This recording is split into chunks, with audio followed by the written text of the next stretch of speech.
Kaya muli, isinusulong ko ang aking panukalang batas, ang Senate Bill 1299 o Mahiya Naman Kayo Act na naglalayong ganap ng alisin sa ekwasyon ang panghihimasok ng mga mambabatas sa pagtukoy, pagpopondo at pagpapatupad ng mga proyekto. Dahil po sa mga nabanggit na kadahilanan, ako po ay bumoto ng no sa House Bill number 4058. Hindi po ibig sabihin na baliwala lahat ang hirap ni Senator Gatchalian. Ako po'y saludo sa kanya. Ngunit, kailangan pong ibigay ko ang boto na ito para sa taong bayan. Maraming salamat po. Senator Robin Padilla. And Camarines Norte. Maraming salamat po, Ginoong Pangulo at sa ating pinunong mayorya. Assalamualaikum warahmatullahi wabarakatuh. Ginoong Pangulo at sa ating pong mga iginagalang na senador, nagpapasalamat po ako unang-una sa ating liderato, kabilang na po sa ating Senate President Vicente Sotto, sa ating pong Senate President Pro Tempore Ping Lacson, sa ating pong Majority Leader Mig Subiri, at sa lahat po ng mga namumuno sa ating liderato, lalong-lalo na po kay Senador Win Gatchalian bilang Chair ng Finance Committee.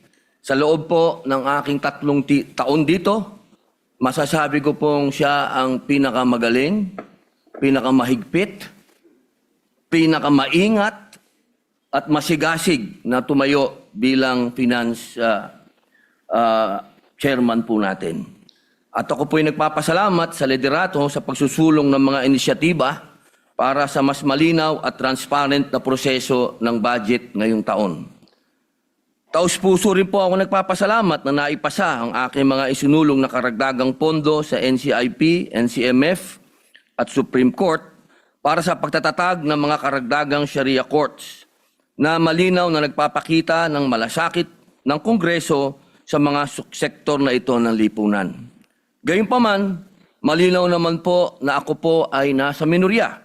Kaya kami po, kasama na po si Senator Marcoleta, ay bumoboto ng no sa ratifikasyon ng BICAM report para sa House Bill number 4058 o ang General Appropriation Bill.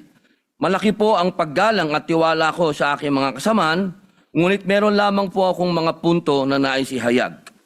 Una po, sa aking pong pagtantya, ay meron pa rin pong mga hindi klarong alokasyon ng pondo, lalong-lalo na po sa ayuda. At ganun din po ang pagiging Manila-centric ng budget. Ngayon po, ang Mindanao ay nakakakuha lamang po ng 15% sa buong budget.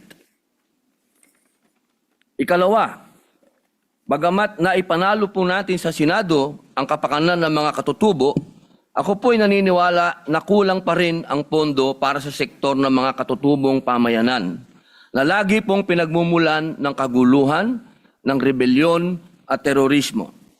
At panghuli, nitong nakaraang Pasko, Petsa 23, lumabas pong aligasyon na di umano'y nagkaroon ng insertion ang lahat ng mga senador sa 2025 National Expenditure Program.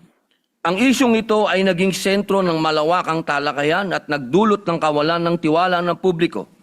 Dapat po nating linawin na alinsunod sa ating konstitusyon, ang proseso ng budget ay nagsisimula sa executive.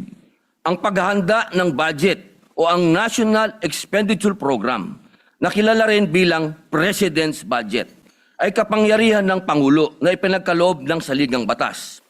Ang tungkulin at kapangyarihan ng Kongreso na binubuo ng Kamara at Senado sa paggawa ng batas para sa budget ay nagsisimula lamang matapos isubmit ng Pangulo o ng Executive ang NEP sa Kongreso, kasunod ng kanyang State of the Nation Address. Malinaw po na pagdating sa NEP, wala po dapat pangingialam ang legislation, sapagkat ito ay pawang kapangyarihan ng sangay ng Executive.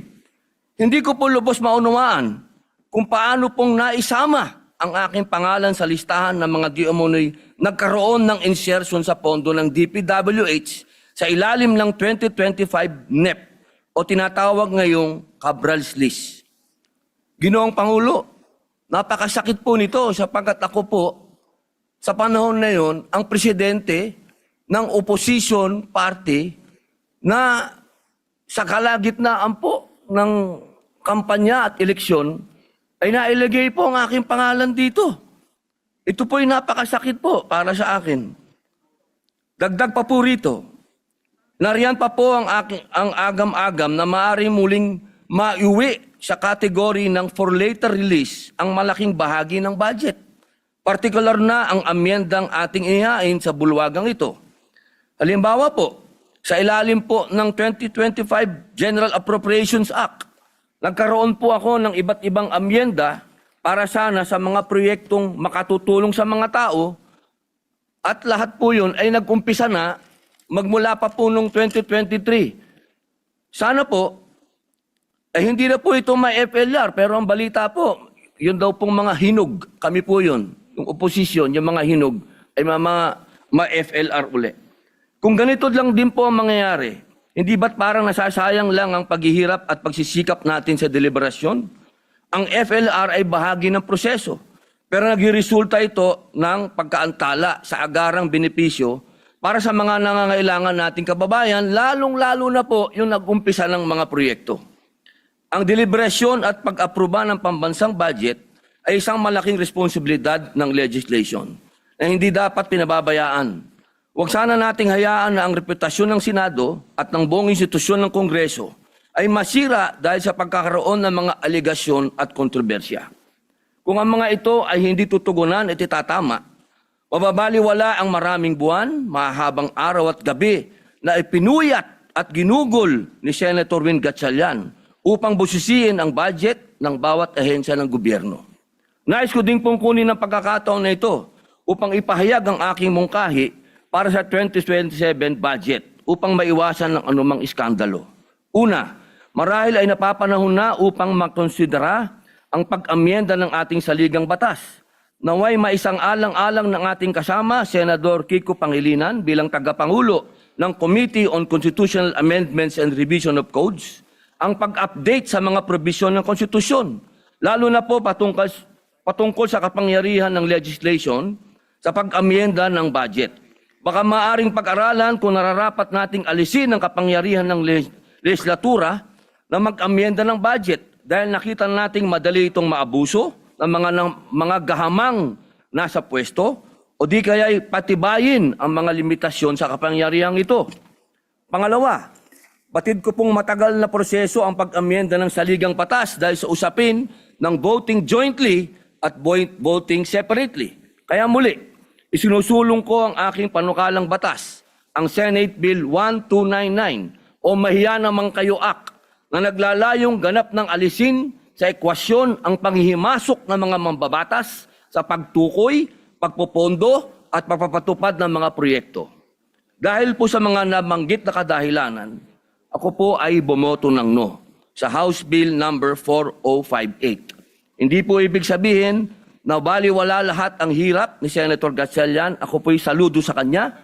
Ngunit, kailangan pong ibigay ko ang boto na ito para sa taong bayan. Maraming salamat po. Majority Leader. Thank you very much, Mr. President.